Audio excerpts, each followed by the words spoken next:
And we are now officially live with John Austin. It is John Austin, or is it John Severe Austin? How do you say it? Well, most people call me John Austin. John Severe Austin is my full name. Oh, so when you're in trouble, that's when you use it. Yeah, exactly. It's a very distinctive name. And I mean, John Austin almost sounds like a WWE wrestler name, you know. And John Austin gets in. I mean, you never know. It could be. So you are John Austin. Whereabout are you based? Charlotte, North Carolina. So you are in the South there, and it was about a week or two ago that I was watching some clips on Facebook, and I came across a clip of you speaking backwards. Right. And as someone who works with young kids, I appreciate the fact that that is not a simple task, because a lot of people think that when you speak backwards, you are actually taking the letters and you are pronouncing the word backwards with the letters, but you're not. You're actually pronouncing the sound of the word, not the spelling of the word. Is that correct? Exactly. Okay, so we're going to be talking to you about how it is that you actually speak backwards. But before we do that, there's a much richer story behind you speaking backwards. And I want to lead up to, before we get to that superpower of speaking backwards, every superhero has an origin story. Right. So where did this fascination for speaking backwards actually start? It started when I was 5. I was really into music, and my record player would sit on the floor, and I had the record player, the turntable, the amplifier, and the speakers, and the record player stopped spinning because I had tripped over the cord and had pulled the wires out from underneath. I did not know that, so I just started spinning the record with my finger, and I thought for a second, it's like, wait a minute, which way do I go? Because I'm 5, I didn't know, and like, I think it's this way, and so I started spinning forward, and I thought, okay, I was right, I knew I was right, and then I thought, but wait a minute, that means there's another option. So I spun it backwards, and I heard Mary Poppins' Spoonful of Sugar go backwards. And I thought that was the neatest thing I had ever heard in my life. In fact, I remember sitting there going, oh my gosh, this is the craziest thing. This is so neat, because it was another song. And I thought, why do the words sound different? Why does it sound like another language? And my mind just kind of understood, that it should be that way. And I discovered that while a lot of songs sounded like crap going backwards, there were some songs that actually sounded good, or parts of songs that sounded good, and I would play those backwards. And what happens when you like a song that that you have listened to, you want to learn to sing it, right? Well, it becomes an earworm. It just keeps playing over and over in your head, and then you obviously learn the way to sing it. Yeah, exactly. And so I started to mimic it, just a few words here and there. And eventually I was able to sing parts of Spoonful of Sugar, but I did not learn the whole song. I just did not think much of it. But then I got interested in my dad's music, which was big band music and Frank Sinatra. And I learned how to sing Strangers in the Night backwards by the time I was maybe like 12, and then perfected it by the time I was about 17. And then I learned some other songs backwards just because I could, because I had a long drive to work. And I learned I've had the time of my life from Dirty Dancing backwards. That was hard, but I did the whole thing. And that is really where talking backwards came into play. A few years later, I was working at a movie theater, and I had a little tape recorder where you could rewind it and hear it rewind. And I would say something into the little tape recorder and then hit rewind, and she could hear me, and it's going backwards. And it just tripped this girl out. And that's the first time I actually shared it with somebody. I was 19. And she would have me say the movie titles backwards, like Indiana Jones. And I would just sit there and go, snush and I knit. And she would laugh so hard, It was so funny. And well, I mean, it does sound like you're speaking, a Norwegian or Icelandic. I mean, it doesn't actually sound like English. It's a very foreign language when you say it. It does. It does, because you're all of a sudden, you're making these clicking sounds and kind of sucking things back in and then clicking. It's the reverse of what you would do forwards. And I don't think people quite understand that. And that's the gift, being able to understand that and then mimic it. What I tell people is there's no such thing as a backwards decay in real life. In other words, you know, you hit a drum like that, it's not going to sound the same going backwards. It sounds like it's soft and then it hits. It's like, your mouth does the same thing. It's doing it constantly, especially with consonants and plosives. And so when you say those things backwards, like plosive backwards would be the soul. So it's hard to say. You got to get a rush of wind and then cut it off with a P, kind of a P sound, and then say nothing else afterwards. And that's not normal to speak that way. It's hard because you can't have reversed sound in real life. You mimic it. And that's the gift. Wow. So you obviously picked up that you could do this, and I mean, it's not something that you do professionally. You basically, you have a real job anyway, but this is more something that you do out of your own interest. Is that correct? Well, it is. It's really in response to people wanting to hear it. And so I started a YouTube channel called Backwards Dude, where people can send requests in. I'm not doing as many requests right now, but I'll still do them occasionally. I get on the radio and do things backwards for a couple of our announcers here in Charlotte. And it just drives their listeners crazy. I mean, it is. It's quite foreign. I mean, when we were trying it in class today, we had a whole bunch of kids. I see we've got some friends from Russia who've joined us as well. I'm just going to put you on mute. So what I've noticed is that when we've asked people to try and say certain words backwards, many of the people are picturing the letters and then trying to say the word, and they don't realize that that's not how you do it at all. So, so is there a formula for doing it? Yeah, I mean, there is a formula. There's the Backwards app that you can download for your phone. Okay. What I would do is whatever word it is you want to say backwards, say it into the Backwards app and then listen to it backwards, understanding you're going to have to mimic the sound. And that way you can start to learn what your consonants are and other things. So if you were going to start somewhere, do you start off with 1 or 2 words, or do you look at how to take 1-syllable words, 2-syllable words, 3-syllable words, and then you expand from there? I mean, what is your strategy? That would be my strategy. I would start with a 1-syllable word. The very first thing that I think I learned to say backwards was "I love you," because it was the last line of a big band song called Amapola that my dad had. And so I learned to say that. And the way they sing it out, they're kind of crooning it like, "I love you," and really long and drawn out. So when you play it backwards, it's the exact same sound, but then those sounds advance in backward order. So it's easier to hear it with a song like that where it's long and drawn out. "I love you," you know. So that's really where I started. It was 3 words, 3 syllables.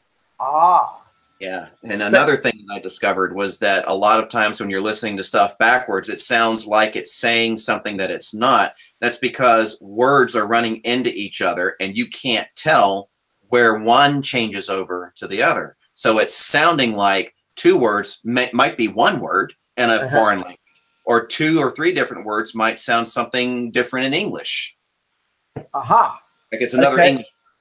Well, one of the other things that I noticed in the video when I was watching is that you were able to sing a tune and say a line. Am I correct in saying that you were singing the words backwards, but also the tune backwards? Yes. That when you play it, the tune and the words come out the right way? Of course. How do you do that? Well, that's very easy. I mean, have you ever been able to sing along with a song that you don't know? It's hard. Well, I mean, I think that's how I sing all songs. I never know the words to any songs. After a couple of times, you can sing along with that song, even though you don't know it, right? It's not that hard. For me, it's hard to sing along with songs until I hear it a 2nd or 3rd time. And then sometimes it takes me a long time. The way my brain works is different. It's almost like my brain says it has to be perfect or I can't do it. So when I learn songs backwards, if it's a song that I've never heard forwards, I have to learn it forwards first. And that can be hard for me. I think that's easier for other people. So the answer to your question is, what I would do is I would just find karaoke or something and then hum along with the melody. And then I would take the melody and go backwards and then hum with that. It would be the same for you going backwards. It would be hard at first, but if you really want, you could concentrate and you could learn to sing it. It might sound odd and chaotic, but you could do it. It's not that hard. Well, you say that because you have a superpower. Not everyone has that superpower. Oh, it's just melody. My point is, if you can sing a song you've never really heard before, you could take something backwards and hum with it. You could do that. It's not that hard. The words is what's going to be hard. I think you combine both, which is you're thinking in your mind, you're combining two things that sound very difficult. But if you go, I love you, that would be Uivalya. I mean, that's very simple. See? No, when you say it like that, not all songs are simple like that. That is right. That is right. They're not that simple. They're not big band from the 1940s, that's for sure. Well, look, they certainly don't make music like they used to. So at least if you're going to learn, you did it on quality music, and I give credits to that. I did. So now you made some interesting points that I want to dig into a little bit, and that was, you said that when I listen to it, I have to get it forwards first because I have to get it perfect. Yeah. Now, that is a very telltale sign about something that you also mentioned in the video, that you were recently discovered that you have Asperger's. Yeah. Why did it only come out recently? And what is the significance of this particular, not diagnosis, but revelation, if I can call it that? Absolutely. I was ashamed to do this for a long time. And so I kind of, kept it to myself and would sing a song backwards in the car or something, or watch a movie go backwards and study the speech patterns and then the editing style and also the action within the frame. It was very much a guilty pleasure because my dad did not like it. My parents knew I was different and they were really worried about me.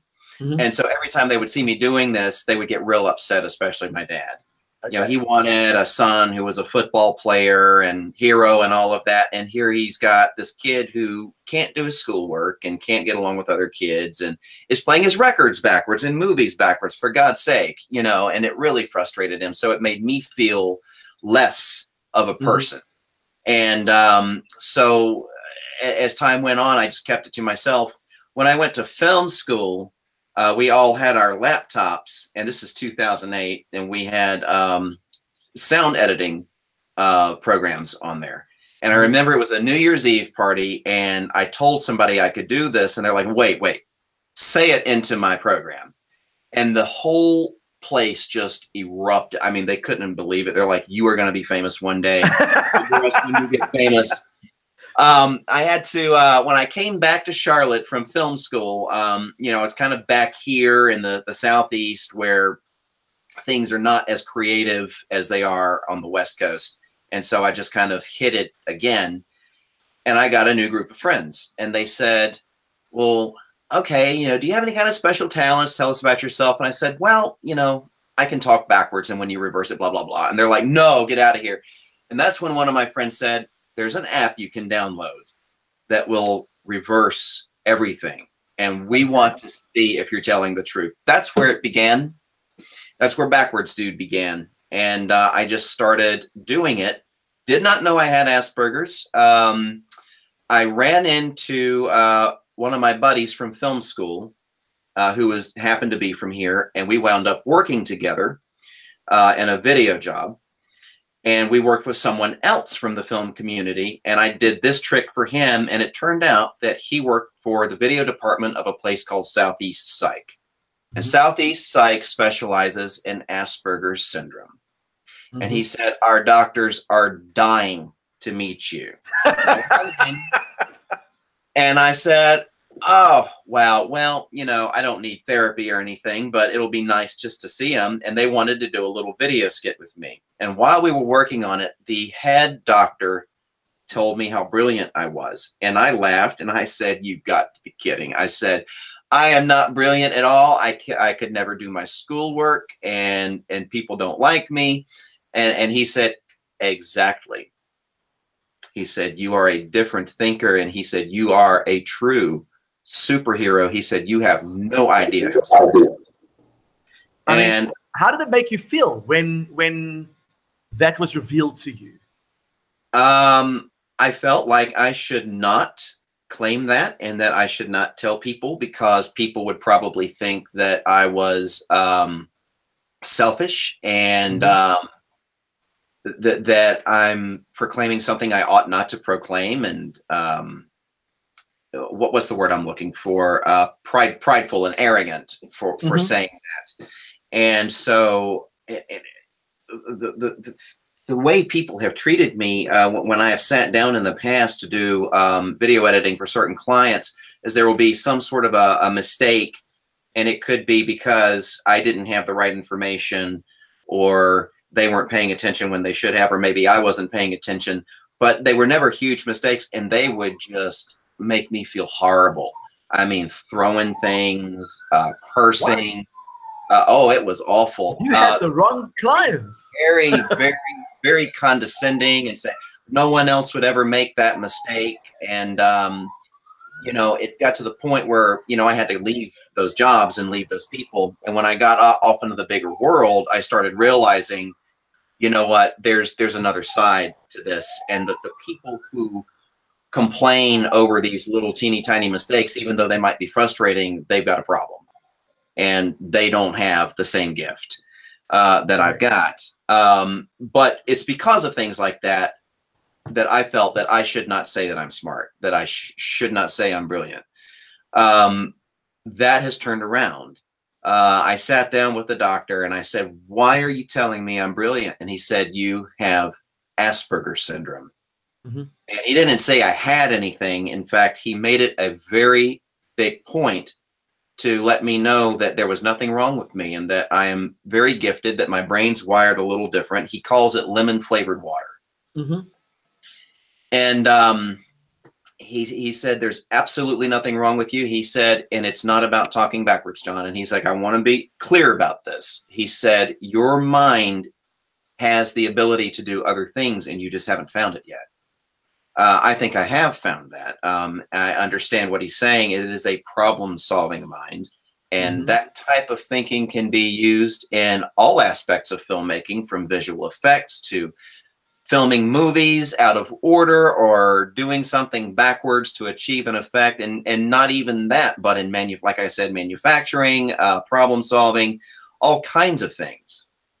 This type of thinking and type of mind can be applied to. And if I had only been given a chance, you know, by my parents, who thought they were protecting me, thought they were doing the right thing, there's no telling where I could be right now. But you know what? It's not too late. I'm moving forward with this and with this message. And I think that it's important for people to hear it, because there are so many people out there who have got something like this and they don't know, and they're being treated differently by people, and it's not right. Absolutely not. No, it's not right. It's not right to be put down. You know, when you come in and say, "You've got a problem with this project here," and then the person says, "Well, you have a problem, and we're not going to listen to anything that you say." I had that happen with a client in Charlotte about 10 years ago. It was embarrassing the way they acted. It was just terrible. And it turned out I was right. And even when I proved that I was right, they continued to play the victim and say, "You disobeyed us and we asked you not to do this." I said, "But you hired me to do something, and I'm doing it for you, and you don't want my help." And so I was never asked back to that place again. So how does that, now that you see the context, you have always had these superpowers but were unaware of it, and then people treated you differently in retrospect, when you look back, do you think that maybe because you were unaware of what was going on, and because of the fact that maybe You don't pick up on cues, the social cues that people put out there. That is very true. That maybe your response to them was, I'm not going to say inappropriate, but in a sense that, you know, if I get upset with you because you didn't do something, maybe I'm making a point, but maybe your sensitivity levels were higher or lower, and you saw it in a different light, and you saw it as a personal attack on me, and you know, would that have happened? Yes, yes, and that is what happened with that one particular scenario, but at the same time, they weren't even willing to sit down and speak with me. Well, that's because they're not decent human beings, but that's another story. Exactly. They were not decent human beings, and they've actually got a reputation for that, especially in the I've asked around. And that's a shame that somebody within an organization like that would act that way, but they've had those problems before. One person that I spoke with said that he had a problem with that same person in that organization. And what he did was he simply walked into their office and said, listen, I can't work this way. You're making me feel this way. And he said the guy broke down and said, I am so sorry. I know I can get this way. Please forgive me. And so that shows you right there that it was not, they were not bad people. They just didn't know how to handle certain situations. And it takes someone who does have the social skills to sit down and say, listen, this and that, will you please work with me? Because I can't work this way. Yeah. Isn't it ironic that the person who has what's what I'm looking for? A lack of social skills was able to see the deficiency of social skills in the people who're supposed to have them. Exactly. Exactly. But you know, when I look at myself on video, I notice that I make odd look faces sometimes, and I'll kind of glaze over. The friends that are closest to me, they know that look, and they'll laugh and they're like, oh, we see that John Austin look. He's zoning onto another thought. He's got the hamster wheels turning on this side and on that side. I mean, I see it all the time on a daily basis. Exactly. So, it'll be kind of like this, like, you know, and it looks awful. I don't think I'm even doing it justice, because I'm play acting it right now. And then I'll mumble to myself because my thoughts will start going, and I have a tendency to say what I'm thinking. And I'm aware of it now. Thank God. I wasn't aware of it in the past. And my buddy that I worked with, he's like, John, what are you doing? Conducting a symphony over there in front of your computer? No, I'm just having a conversation. He'd laugh. He's like, with who? I was like, actually, I was having one with you. And he's like, oh, really? Well, what were you saying to me? This is what I want to say to you. Well, someone said that when you get caught having a discussion with yourself, and someone says, why are you talking to yourself? You just say, well, I needed an educated opinion, you know? Exactly. And then somebody told me, they said that's your brilliance, because what you're doing is you're playing things out in your mind, and you're sorting it out, problem solving. So that's precisely what it is. In fact, when we work with young kids, sometimes we present a brain teaser. For example, you've got 4 pencils. And wait, 1, 2, 3, you've got 6 pencils, and you've got to try and create 3 equilateral or 4 equilateral triangles. And a lot of these people see it in 2 dimensions. So they put the pencils down in a certain way, and then you get that one kid that builds it up in the shape of a pyramid. And the other kids do not even come close to seeing that. And that child, you can see, thinks in a completely different manner, because they see things in 3D. Whereas the rest of the kids only see things in 2D. Exactly. Which I find amazing. But now we're going to go back to your superpower, because I have got someone from Nepal, someone from Russia, someone from Greece, and I know we've got a couple of US schools that are watching it live and will be joining us as well in the next few minutes. Okay. Your obvious skill is that you are able to take words and without any effort, maybe that's just because of the way you've edited the videos. But it depends on what the word is, yeah. Okay, so if we started with simple words like hello. Yeah. I mean, that wouldn't be a challenge for you, because you probably do that quite often. I mean, there are obviously a bunch of common words that you are doing so frequently you don't even have to think about it. You already know the word backwards. That's true. But then there will be certain words that maybe are a little bit harder to say. So if I took a word like happy, That would be 2 syllables, but it's happy. But the H in happy causes a problem. It can, yeah. So how would you say happy backwards? Ipa. Now notice that last part. Say that last part again. Ipa. And then you had that breathing. Ipa. Yeah. And because you added that breathing, that is the part where all the students that I did with today, they didn't do that breathing part. They said ipa, and they stopped without the ha sound. Or ipa. Ipa would be how I think most people would say it. Yeah. So we're going to test.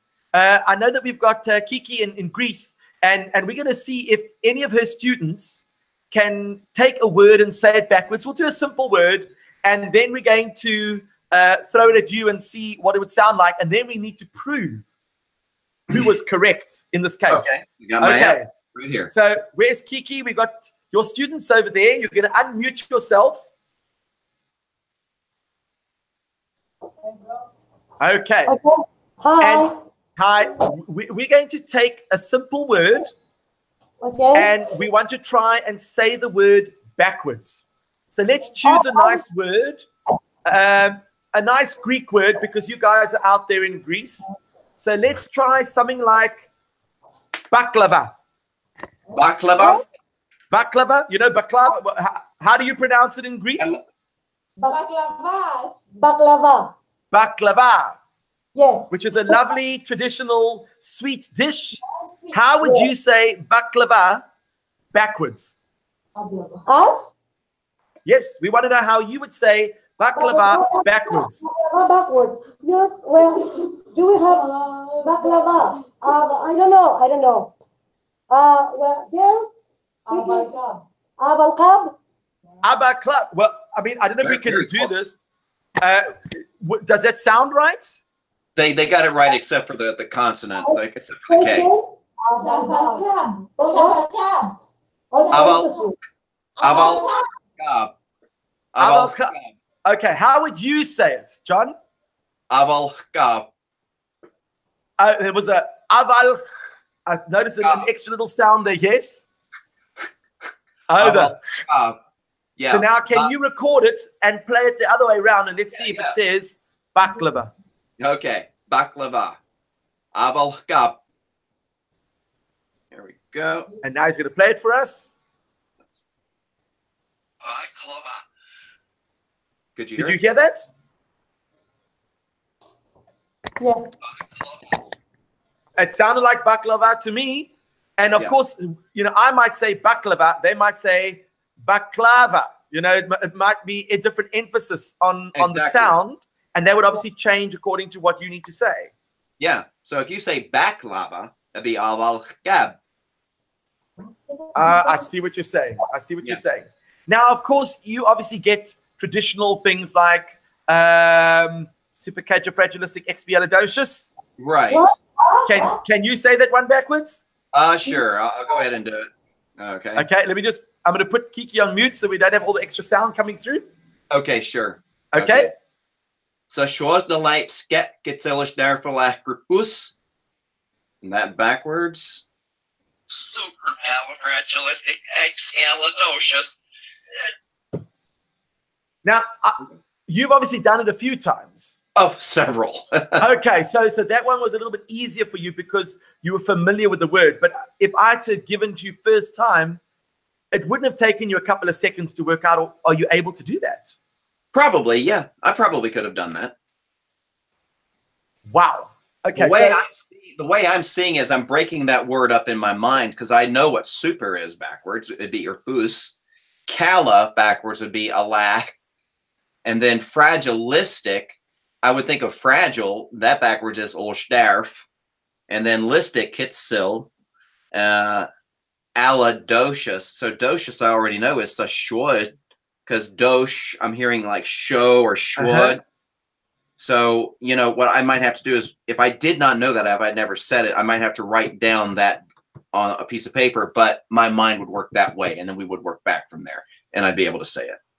Okay, so it's not like you store that entire word in your head and work it out and visualize it backwards, and then sometimes I can. Sometimes I can, but the visual part only points to the audible part. Because a lot of the words you say aren't spelled the way they sound anyway. Think of it that way. Correct.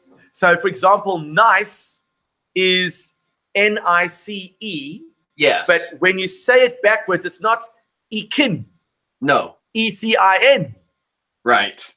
So it'll be sign, wouldn't it? No, it would be Sion. Because Sion. Why Sion? Because I backwards is yeah. Ah, so nice. Yeah. So it's Sion. Jan. Okay. Yes. That makes sense. Now, which app do you use to reverse all your things? It's just called... It's called Reverser. Reverser. Now, I've got a different one. Why are we not seeing a Backwards Dude app where people can download your app, and then there would be things that you could maybe have little clips to demonstrate how to do it, and people could actually use it as a tool. Yeah. You know what? I have not even thought of that. But you know what's funny is a lot of people say when I pull this out, they're like, oh, you created that app. I'm like, no, I just talk backwards. And they're like, well, then why would they create this app? But there are a lot of people out there who are talking backwards, and a lot of them have contacted me. And I can tell you right now, the ones that have contacted me are on the spectrum. I can tell. You found your clan. I love it. They are very interesting. You also had a young boy send you a birthday message. He did. That is It'll come to you. I know his name, of course. Dustin. That's Dustin Magnan. And Dustin is very brilliant. He's 8.5 years old. His mother's a school teacher at the school where he goes. He's got problems with kids picking on him, just like I did. But he is in a supportive environment, and his parents and his whole family love his skill. Unlike my parents and my family or friends, I was not supported. And so I am elated that he has got the support that he needs. I gave him a message, which you probably saw. I did.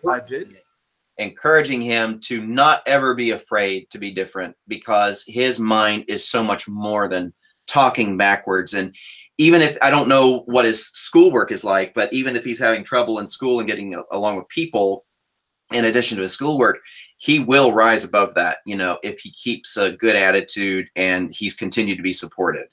Absolutely. So I'm so glad that they contacted me. I'm just so glad that you gave him those words of encouragement, because not every child gets to hear someone who they consider a hero to them. They look up to you. And then when you go and give them a personal message, I mean, you probably appreciate it now when you think back, if you were his age and someone had given you the kind of encouragement that you gave him, what a difference it can make to his life. I did. I had one person. Oh, there we go. Yes, that it started my career in film. So I was always interested in how the movie theaters worked, and I wanted to see the projectors, and no one let me up. And finally one day, this guy who was a union projectionist let me up, and the rest is history. We became good friends. He was my best friend and mentor, and he would always go up to my mom and say, "You have no idea how smart your son is." He said he can come in here and run these huge projectors and run a show at the age of 10. And he said, college kids can't do that. He says it takes them a while, yet your son got it the second time. So then I'm detecting that maybe film is obviously one of your other passions. It is, yeah. Okay. Now, I know that Kiki has got a group of students that would love to throw some words at you. So, that Kiki, you can switch off you can unmute and let's hear, what do you want to throw at him? Yes. Okay. I have one question to make before we ask, we say the words. Why would someone say words backwards? Good question. Why that would is you a very good question. Why do children that are 5 do anything? Because they can do it, or because it's interesting.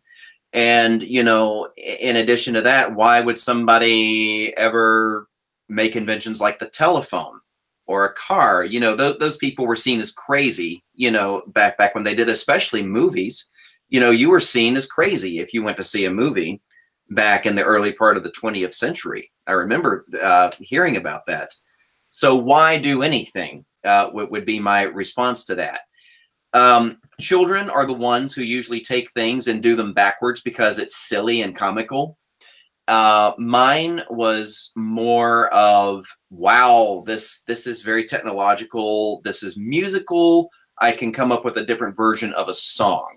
So I'm not the first person to do that. I think the Beatles did that. They recorded instruments backwards, playing the instruments backwards, and then reversed that so where the melody came out forwards, but the sound of the instrument is backwards. So it gave them a unique sound. So it's a paintbrush.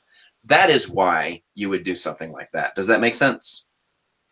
If I can just add to that, what I find fascinating is that you identified one thing, that 5-year-olds, for example, will be curious about many things. They will want to know if they can fit a marble up their nose. Why they would do that, no one absolutely knows, but that is just something that 5-year-olds would do. But when you have something like Asperger's, it is also about a control thing. When you can master something and do it well that no one else can do, it gives you a sense of confidence and power and control over something that others could never do. Which we long for. Which is, and I do see a lot of people with Asperger's, for example, they do like things done in a particular way.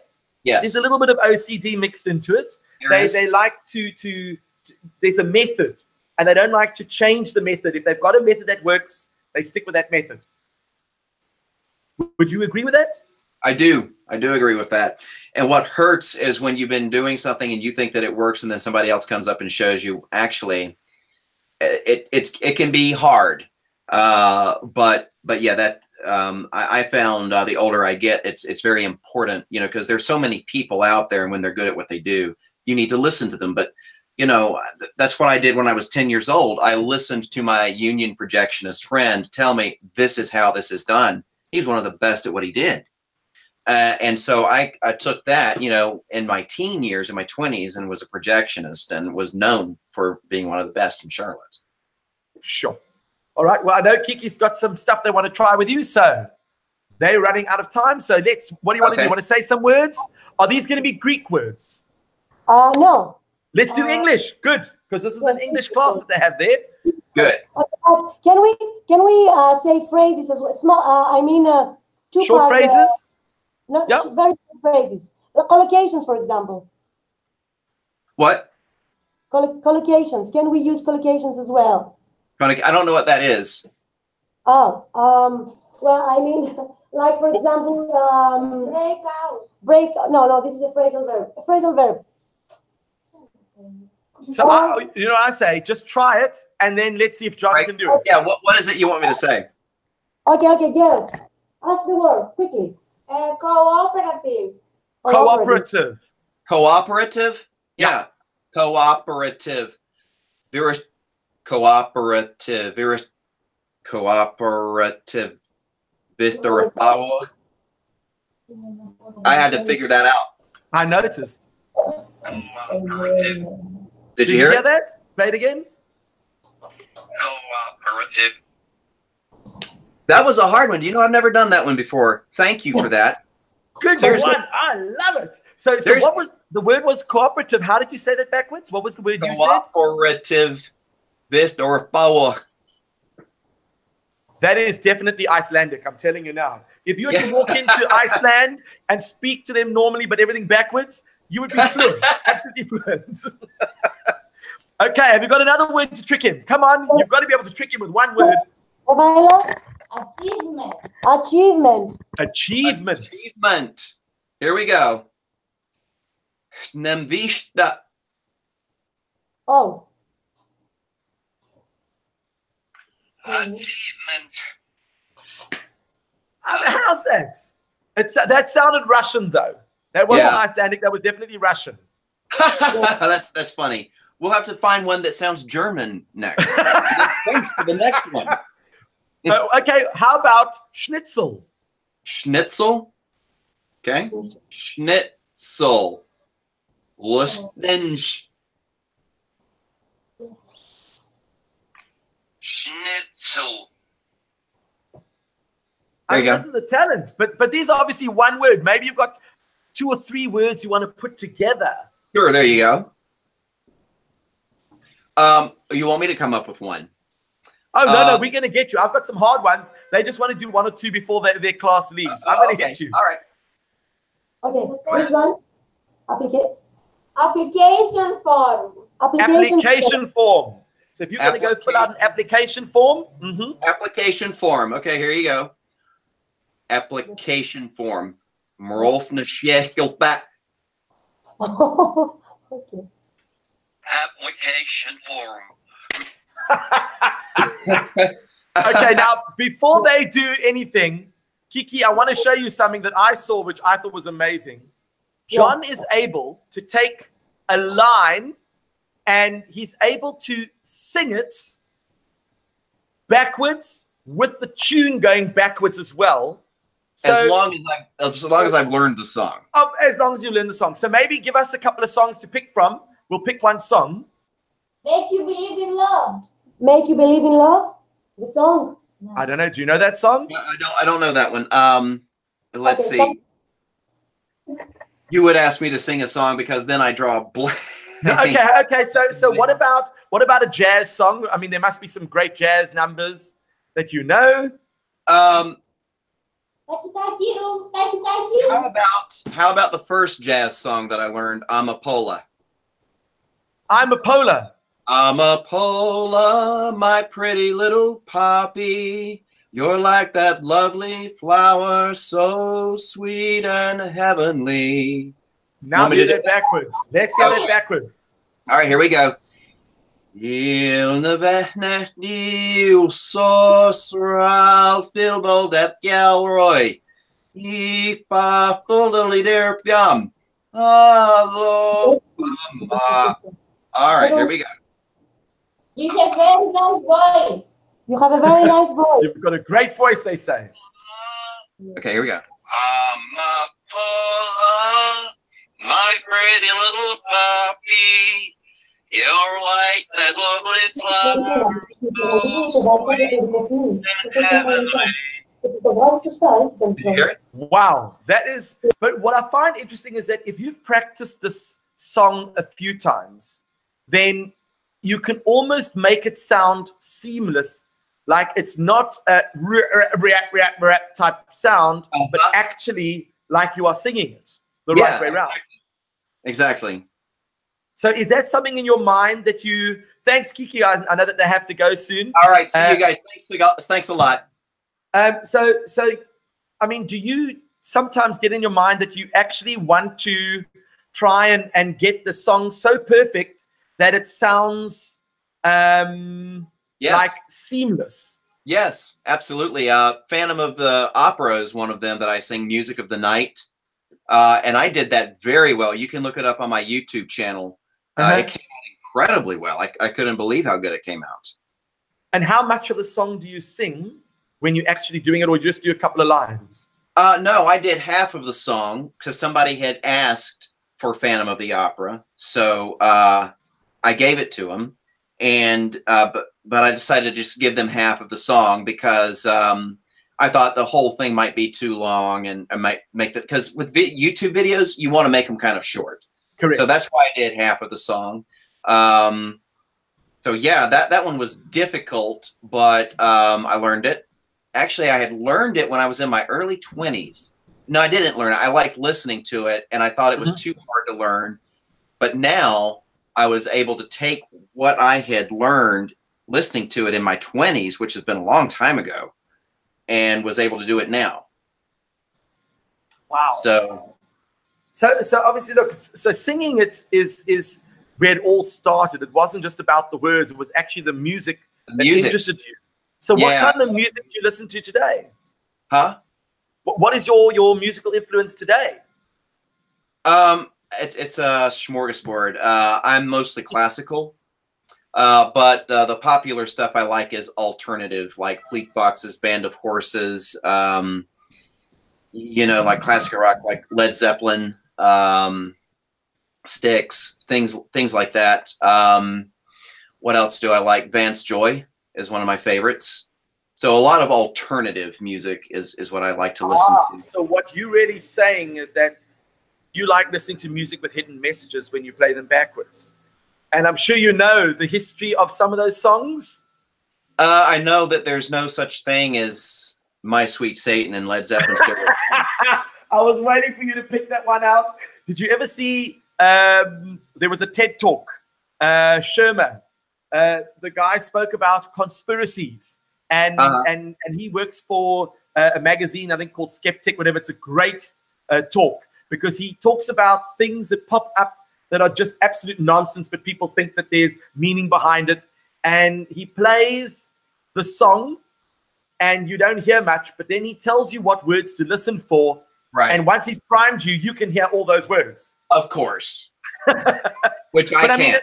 But it must be a case for you, because you're so used to words and patterns, and your brain probably thinks in with patterns, that when you do hear some of these records backwards, some of these things do jump out at you. Well, yeah, like, for example, the Beatles, the number 9. I heard neon or mun, like number 9. And then I'm like, what is this supposed to be saying?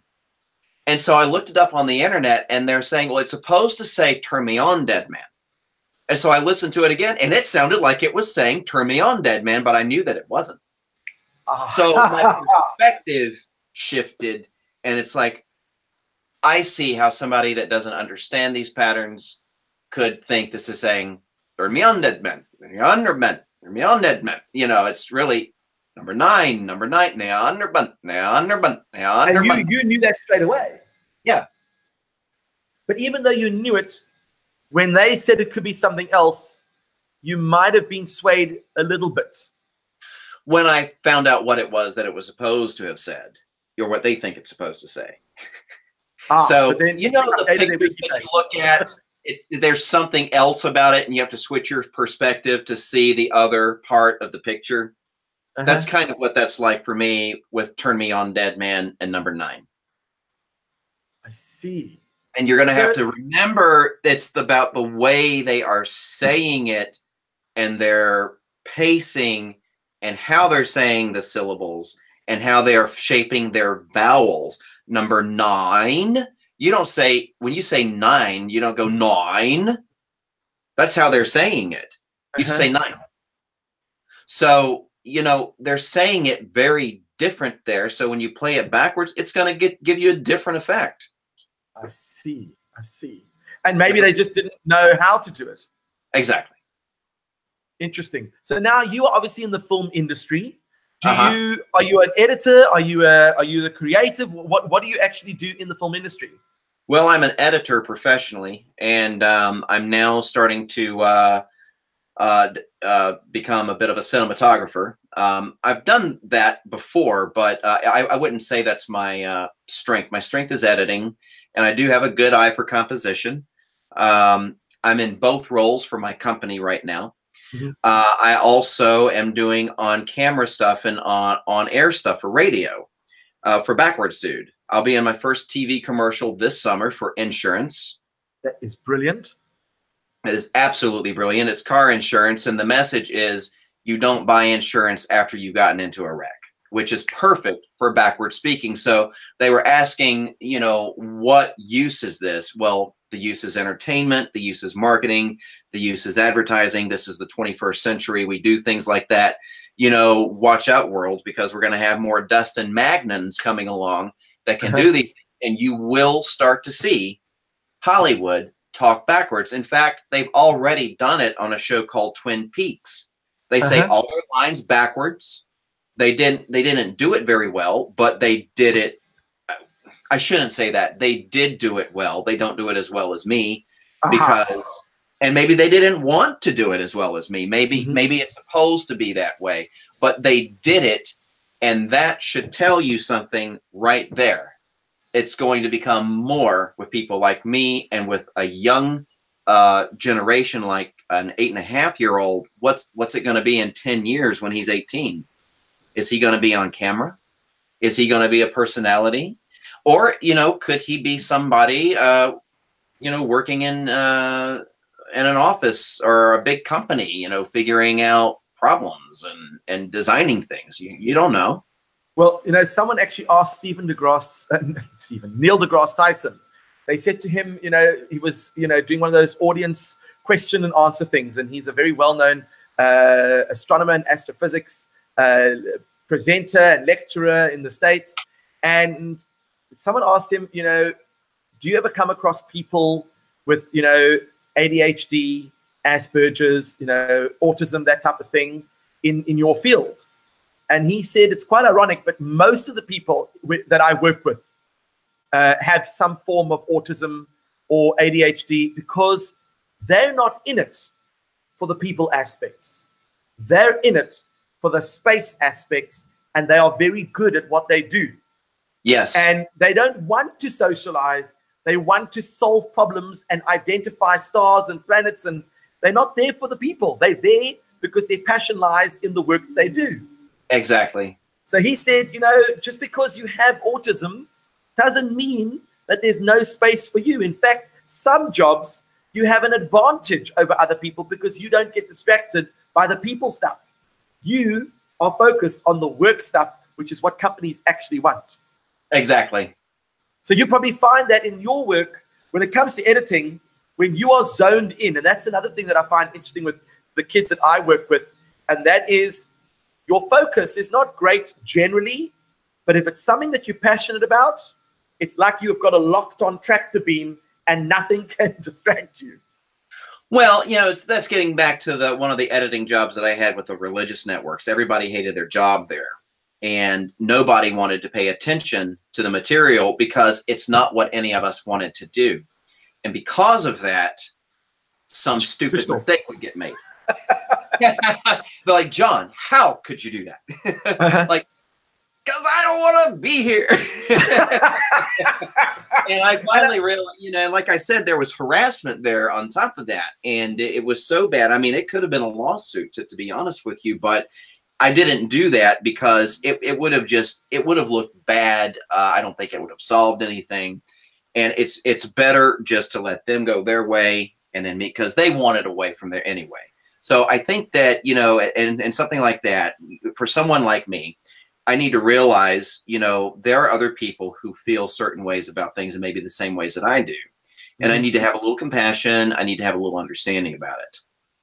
Now, you know, it's easier said than done. I've got to hold myself accountable, in other words. When you said I need to have compassion, and I need, it's like, you know what the formula is, but inside, it's not always an easy thing to feel when you don't always feel that.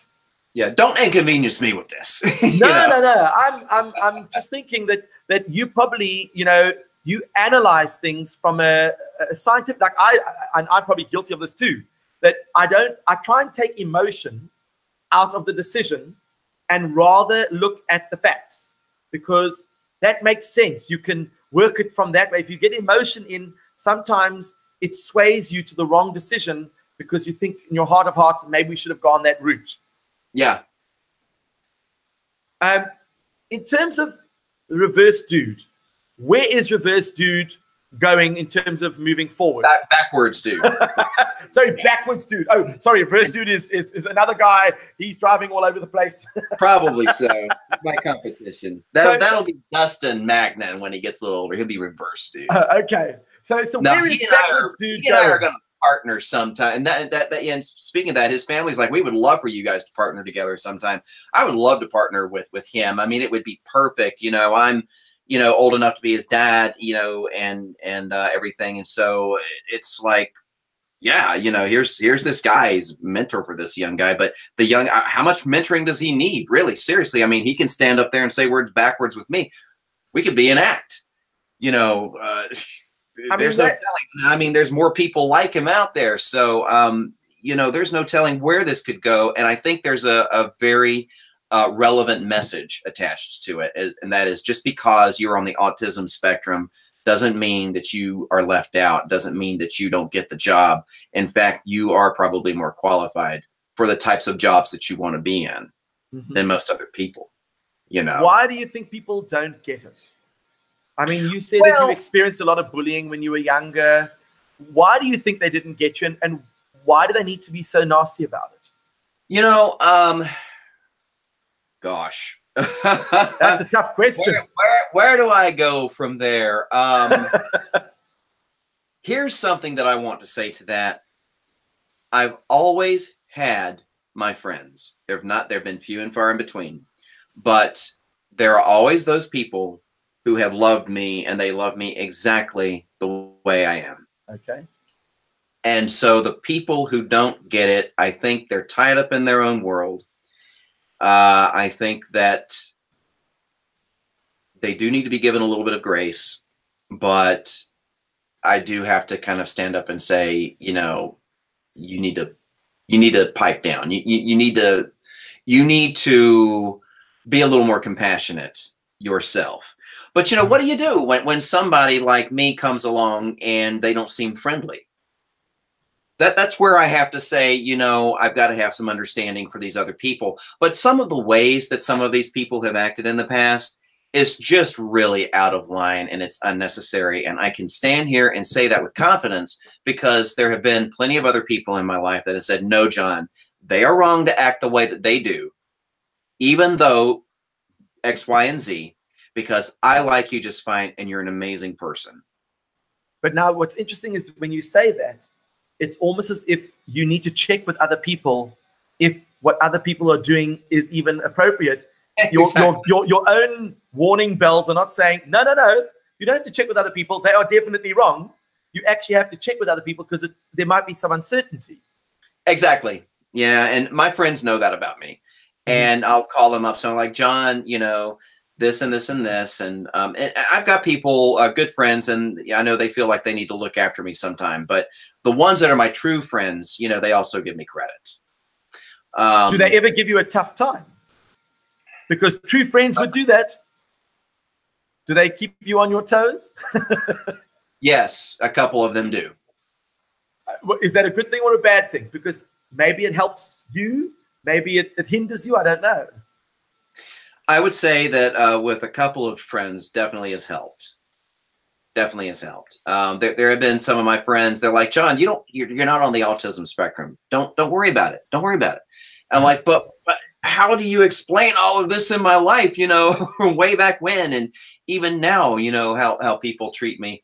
You know, I will say this. I'm proud of how far I've come. You know, the more that I put myself out there, the easier it's getting. You know, I still notice when I see myself on video, odd little things that I do. And I have a therapist that I see who specializes in Asperger's syndrome. And she says, John, just at work, tell them that you have this. And one of the higher ups in our company right now, she's rising up in our company. And she came up to me. She said, I am so proud of you. She said, you have done so well. And she's like, you are so talented. And she is recognizing me for talents that I've got. And she's like, how does it feel to be recognized for your talents? And I said, it feels really good. And so my therapist is like, great. She's like, continue to do that. Just tell people in your company. It's like, look, I'm on the spectrum. If I do something that offends you, please come up and tell me. Just don't sit back and get angry. You know, tell me, you know, tell me what I've done.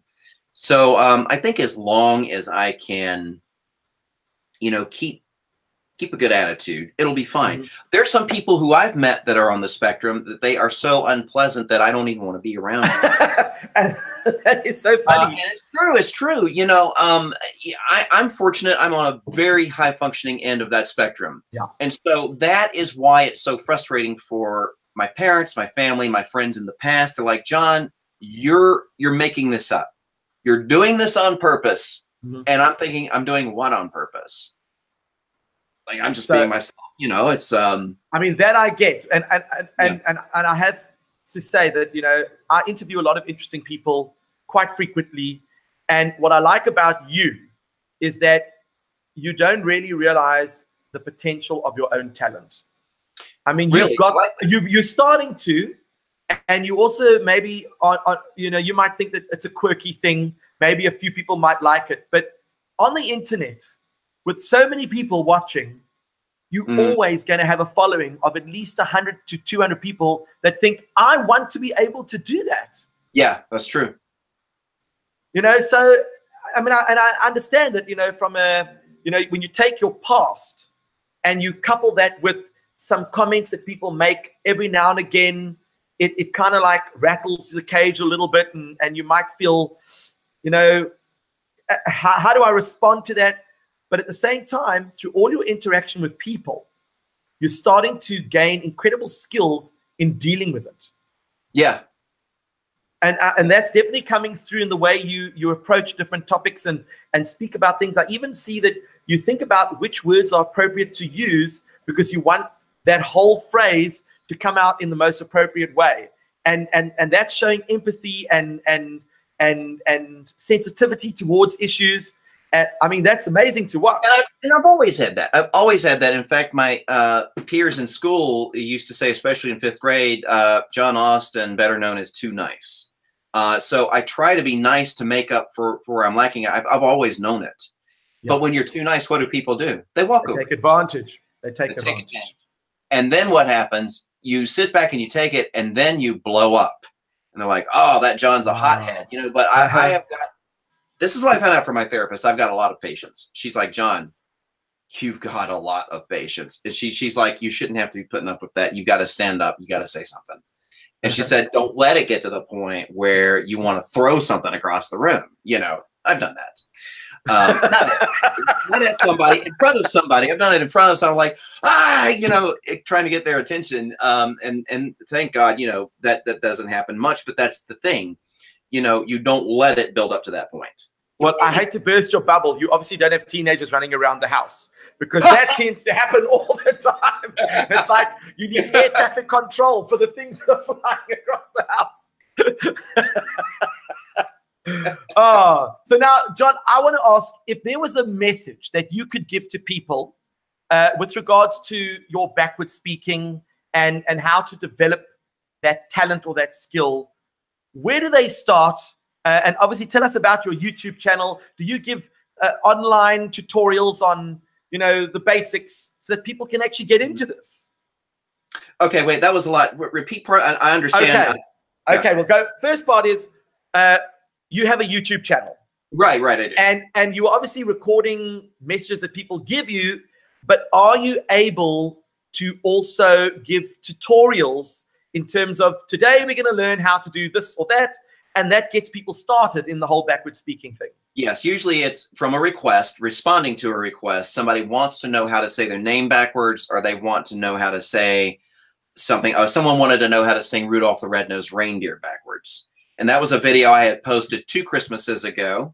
And it just happened this last Christmas. Somebody's like, hey, you know, I want to learn to sing this for my Christmas party. I'm like, wow, I really appreciate your boldness in this. And so they wanted me to put the phonetic spellings of the words up on the screen. And so I did that. And I never heard back from that person whether or not, you know, they learned to sing it for their office or not. But that's a huge undertaking. It is. So, I had a company in Van Nuys, California. They're developing a backwards talking game. And actually, I'm not supposed to talk about it. But I mean, they're developing a game. Never heard anything. Never heard anything. They're developing a game and so I, you know, gave them all the backwards phrases. And okay. Yeah. And so phonetically spelled. So that'll be an interesting game. When that comes out. I'm not sure when it'll come out or what it's called or anything, but that's interesting that we are starting to go that way. Well, I'm very excited to see that Backwards Dude is starting to develop a career based on something that people laughed at, and now you turn around and laughing at them because you're using the skill to develop yourself and even make money out of it, hopefully. Yeah, I've already made money. It's all gone to pay for surgeries. I had a really bad wreck when I was 21. And just now, you know, those things, I've got torn labrums in my shoulder, got one fixed. I've got to get this one fixed on the 25th of this month. And then I had just torn meniscuses, not bad, but you know, just enough. It's like something's not right, and so they've gone in, they fixed it, and that money has gone to, you know, pay for that surgery. Fantastic. Like, that's amazing, you know. So yeah, it's a blessing. Well, what advice would you give young kids who are starting out that want to be like Dustin, that would like to emulate or copy what it is that you do, and want to go out there and become the John Austins of the world? Well, you know, I will say this. You know, one thing I've always longed for are friends, especially male friends, because that I was devoid of that. Because when you're not cool, the other guys don't want to hang out with you. So you can smother somebody with trying to become friends. And what I would say is that you need to learn relationships, and you need to learn how to be interested in other people, and also realize that it's okay for you to be yourself, and it's okay to speak up. Of course, that's not always going to work in every situation, so you're going to have to know how to navigate that. You're going to get your feelings hurt, and then you move on. That's still hard for me as an adult. You know, I feel like a child a lot, and I think that that's part of my spectrum. I have very clear, vivid memories of my whole childhood and know what that looks like. And I know Steven Spielberg has said that, you know, his inner creative is a child. He's in touch with his child, and so am I. And so I think great things come from that when you know the proper time and place to bring that out. And there is a time and a place. So that is my message. But maybe things are different nowadays, that young kids, they go and post all these things on social media because they think it's cool, and they get numbers of hits, and they get followings. But back in the day when you did it at school, maybe it might have been seen as very different. Well, we didn't have technology back then. This would have been the early 1980s. So nobody was interested or into technology at that point. And so to have somebody like me was very different.